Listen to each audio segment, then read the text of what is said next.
California has innocent blood on its hands. There was a Native American genocide, right here in California, with mass murders like the Sacramento River Massacre, in which hundreds of Wintu people were slaughtered near Redding, California. It is said 900 Native Americans were butchered by Captain Fremont and his soldiers. Most victims were women and children, pinned against the river. The Native Americans were forced to flee, and Fremont and his men slaughtered them, all they could get, including children. Eyewitness William Isaac Tustin reports it was a slaughter, and that Fremont tomahawked even women and children to death, while riflemen shot more victims. None of the murderers were charged or punished in any way for the killings. Fremont went on to be involved in more massacres of Native Americans, and was rewarded for it. In fact, Fremont became military governor of California in January 1847 for a short time, and in 1850, Fremont became California's first U.S. Senator. In 1851, another California governor, Peter Burnett, considered the first real California governor, told the legislature to expect war until the Indian race becomes extinct. Burnett was a terrible racist, passing horrifying laws against Native Americans and African Americans, yet he was governor of California. California rewarded genocide, rewarded one massacre after another, of innocent Native Americans, to take their land. Finally, in 2019, Governor Gavin Newsom of California offered a tepid, nearly meaningless apology for historical wrongs done by the state of California to Native Americans. Historical. It isn't merely historical, it's recent. The state of California funded the genocide of Native Americans, and stole their lands. Why were those lands never returned? Governor Newsom talked about healing, but the lands stolen are still held from the Native American tribes. California stole these lands by genocide. It was mass murder, genocide, and yet California never gave these lands back to the Native Americans to whom they belong. There's a forgotten genocide,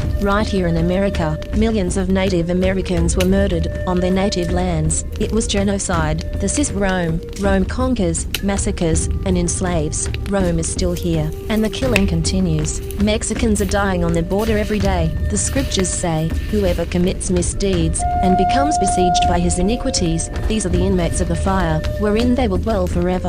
And God saw that the wickedness of man was great in the earth, and that every imagination of the thoughts of his heart was only evil continually.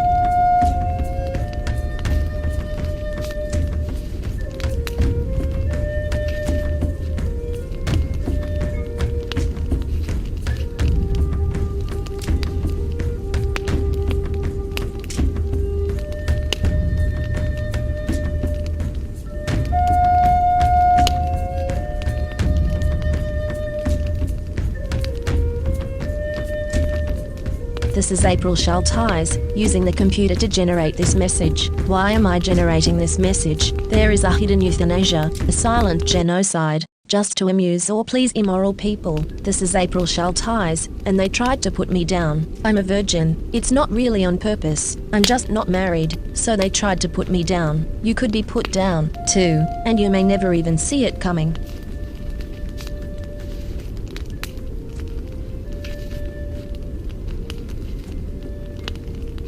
This is April Schulthies. Native America is a covenant land, given by the Lord to his covenant people for a perpetual possession. The forgotten genocide of Native Americans on the American continent was not forgotten by God. Was not forgotten by God.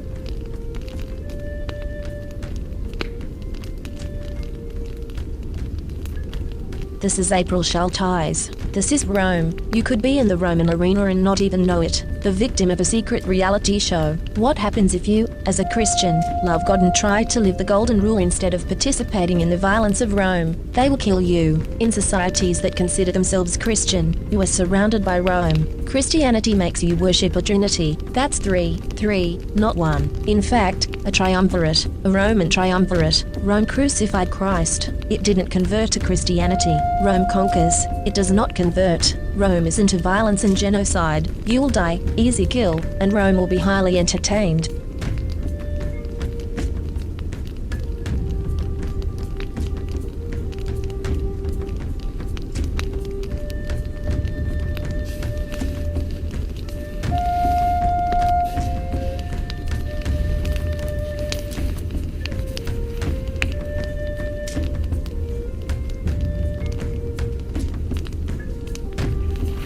This is April Schulthies. In the book, The Seventh Sense, The Secrets of Remote Viewing as Told by a Psychic Spy for the U.S. Military, by Lynn Buchanan, the author admits that the CIA was using controlled remote viewing, acronym CRV, on targets. CRV makes it possible for them to see and know what targets are doing from a distance, and even control a target's thoughts and actions. When caught, the CIA claimed it declassified and discontinued the program, but it really just changed the name from Centerlane to Sunstreak and continued operations in secret. The military is using the science of the mind against you. You are not free in America. This is Rome. You are not safe.